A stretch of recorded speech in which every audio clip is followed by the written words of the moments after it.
ರಾಯಚೂರು ನಗರದ ಕೃಷಿ ವಿಜ್ಞಾನಿಗಳ ವಿಶ್ವವಿದ್ಯಾಲಯ ಆವರಣದಲ್ಲಿ ಕೃಷಿ ಮೇಳ.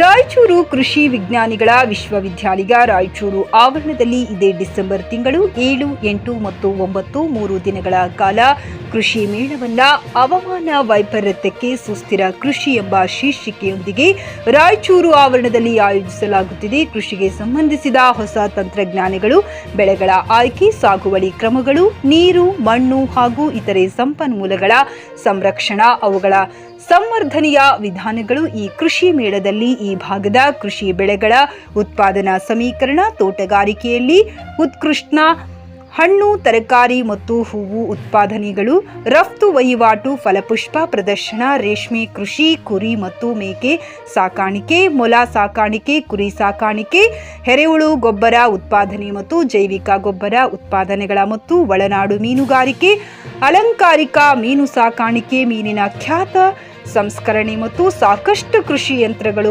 ಹಾಗೂ ರಸಗೊಬ್ಬರ ಮತ್ತು ಕ್ರಿಮಿನಾಶಕಗಳ ಬಗ್ಗೆ ಈ ಕೃಷಿ ಮೇಳದಲ್ಲಿ ಭಾಗವಹಿಸುತ್ತಿದ್ದು, ಈ ಕೃಷಿ ಮೇಳದ ಅಧ್ಯಕ್ಷತೆಯನ್ನು ನಗರದ ಶಾಸಕರಾದ ಡಾಕ್ಟರ್ ಎಸ್ ಶಿವರಾಜ್ ಪಾಟೀಲ್ ರವರು ವಹಿಸುತ್ತಿದ್ದು, ಜೊತೆಗೆ ಕಲ್ಯಾಣ ಕರ್ನಾಟಕದ ಎಲ್ಲ ಜನಪ್ರತಿನಿಧಿಗಳು, ಸರ್ಕಾರದ ವಿವಿಧ ಇಲಾಖೆಯ ಅಧಿಕಾರಿಗಳು, ನಬಾರ್ಡ್, ಕಲ್ಯಾಣ ಕರ್ನಾಟಕ ಪ್ರದೇಶ ಅಭಿವೃದ್ಧಿ ಮಂಡಳಿ, ಕರ್ನಾಟಕ ಪ್ರದೇಶ ಕೃಷಿಕ ಸಮಾಜ, ಕೃಷಿಕ ಪರಿಕಾರ, ಮಾರಾಟ ಸಂಘಗಳ, ಸರ್ಕಾರೇತರ ಸಂಸ್ಥೆಗಳನ್ನು ಒಳಗೊಂಡ ಎಲ್ಲ ಪ್ರತಿನಿಧಿಗಳು, ಕೃಷಿ ವಿಶ್ವವಿದ್ಯಾಲಯ ಗೌರವಾನ್ವಿತ ಕುಲಪತಿಗಳು, ವಿಶ್ವವಿದ್ಯಾಲಯ ವ್ಯವಸ್ಥಾಪನಾ ಮಂಡಳಿಯ ಗೌರವಾನ್ವಿತ ಸದಸ್ಯರು, ಅಧಿಕಾರ ವೃಂದ, ಶಿಕ್ಷಕ ಶಿಕ್ಷಕಿಯರು, ಕಾರ್ಮಿಕ ವೃಂದದವರು ಮತ್ತು ವಿದ್ಯಾರ್ಥಿಗಳು ಸಕ್ರಿಯವಾಗಿ ಭಾಗವಹಿಸುವರು ಎಂದು ಸಭೆಯಲ್ಲಿ ತಿಳಿಸಿದರು. ಈ ಕೃಷಿ ಮೇಳಕ್ಕೆ ಎಲ್ಲ ಜಿಲ್ಲೆಗಳ ರೈತ ಬಾಂಧವರು ಮತ್ತು ಸಾರ್ವಜನಿಕರು, ಜನಪ್ರತಿನಿಧಿಗಳು ಕೃಷಿ ಮೇಳವನ್ನ ಯಶಸ್ವಿಗೊಳಿಸಬೇಕೆಂದು ಮಾಧ್ಯಮದ ಮುಖಾಂತರ ತಿಳಿಸಿದರು.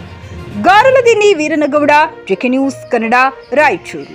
ನಮ್ಮ ಸನ್ಮಾನ್ಯ ಕೃಷಿ ಸಚಿವರು ಮತ್ತು ಜಿಲ್ಲಾ ಉಸ್ತುವಾರಿ ಸಚಿವರು ಮತ್ತು ಬೋಸರಾಜ್ ಸಾಹೇಬರು ಮತ್ತು ದರ್ಶನಾಪುರ ಅನೇಕ ನಮ್ಮ 7 ಜಿಲ್ಲೆಗಳ ಉಸ್ತುವಾರಿ ಸಚಿವರು ಆಗಮಿಸಿದ್ದೀವಿ. ಅವರು ಬರಲಿದ್ದಾರೆ. ಅದು ನಂತರ ನಮ್ಮ ವೇದಿಕೆ ಕಾರ್ಯಕ್ರಮ ಮತ್ತು ಶ್ರೇಷ್ಠ ಕೃಷಿಕ ಮತ್ತು ಶ್ರೇಷ್ಠ ಕೃಷಿಕ 7 ಜಿಲ್ಲೆಗಳ ಅವರ ಒಂದು ಬಹುಮಾನವನ್ನು ನೀಡಲಾಗಿದೆ.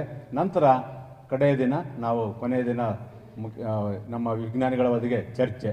ಈ ಒಂದು ಕೃಷಿ ಮೇಳ ಏನಂತಂದರೆ ಒಂದೇ ಸೋರಿನಡಿ ಎಲ್ಲ ರೈತರ ಸಮಸ್ಯೆಗಳಿಗೆ ಉತ್ತರ ಕೊಡ್ತಕ್ಕಂಥ ವೇದಿಕೆ ಅಂದರೆ ಕೃಷಿ ಮೇಳ. ಸೊ ರೈತರ ಬಿತ್ತನೆಯಿಂದ ಹಿಡಿದು ಭೂಮಿ ಸಿದ್ಧತೆಯಿಂದ ಹಿಡಿದು ನಾಟಿ, ಕಳೆ ನಿಯಂತ್ರಣ, ನೀರು ಗೊಬ್ಬರ ನಿರ್ವಹಣೆ ಮತ್ತು ಕಟಾವು, ಸಂಸ್ಕರಣೆ ಮತ್ತು ಮಾರ್ಕೆಟು ಎಲ್ಲದರ ಬಗ್ಗೆನೂ ಒಂದೇ ಸೋರಿನಡಿಗೆ ರೈತರಿಗೆ ಮಾಹಿತಿ ಇಲ್ಲ.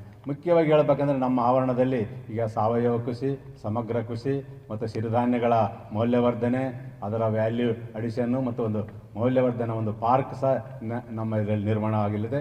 ಮತ್ತು ವಿವಿಧ ರೀತಿಯ ದಿನಸುಗಳು, ಅದರ ಅಕ್ಕಿಯಿಂದ ಆಗಿರ್ಬೋದು, ಸಿರಿಧಾನ್ಯದಿಂದ ಆಗಿರ್ಬೋದು, ಹಿಟ್ಟು ತಯಾರಿಕೆ ಮತ್ತು ಚಕ್ಲಿ ಮತ್ತು ಹಪ್ಪಳ, ಸಂಡಿಗೆ ಮತ್ತು ಇನ್ನು ಶಾವಿಗೆ, ಇನ್ನು ಅನೇಕ ದಿನಸುಗಳು ನಾವು ಪ್ರಾತ್ಯಕ್ಷತೆ ಮತ್ತು ಇತರ ಬೆಳೆಗಳು, ಹತ್ತಿಯಲ್ಲಾಗಿರ್ಬೋದು, ಬೇರೆ ಬೇರೆ ಬೆಳೆಗಳಲ್ಲಿ ತಳಿಗಳ ಬಗ್ಗೆ ಮಾಹಿತಿ ಮತ್ತು ನಮ್ಮ ಕನ್ಸಲ್ಟೆನ್ಸಿ ಸೆಲ್ಲನ್ನು ನಮ್ಮ ವಿಶ್ವವಿದ್ಯಾಲಯದ 3 ದಿನಗಳ ಕಾಲ ಎಲ್ಲ ನುರಿತ ವಿಜ್ಞಾನಿಗಳ ನೇರ ಚರ್ಚೆ, ರೈತರು ಮತ್ತು ರೈತರಿಂದ ಮತ್ತು ವಿಜ್ಞಾನಿಗಳಿಂದ ಎಲ್ಲ ಅವರ ಸಮಸ್ಯೆಗಳಿಗೆ ನೇರವಾಗಿ ಚರ್ಚೆ ಮಾಡ್ತಕ್ಕಂಥ ಒಂದು ವೇದಿಕೆಯನ್ನು ನಾವು ಮಾಡಿದ್ವಿ.